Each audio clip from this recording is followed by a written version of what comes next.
பால்ய வயதில் பாலியல் பாலியலில் ஈடுபட முடியாததால் ஏற்படும் பசலை நோயால் படாத பாடுபட்டு கொண்டிருக்கிற போது படிக்கவில்லையே என படாய்ப்படுத்துகிறார்கள்.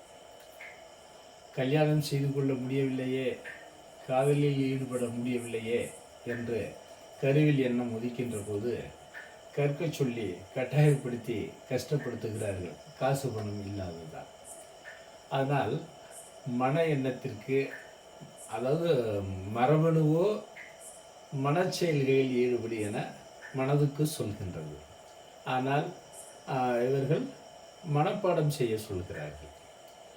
ஆக நம் பணம் இல்லாததால் நம் நினைவுக்கு எதிரான ஒரு வாழ்க்கையை வாழ்ந்து கொண்டிருக்கிறோம் என்று இந்த காணொளியில் கூறிக்கொள்ள விரும்புகிறேன். பசலை என்பது மற்ற எதிரினையை நினைத்து இழைத்து கொண்டு நிறத்தில் சற்று மாற்றம் ஏற்படுவதுதான் பசலை நோய் என்கிறார்கள்.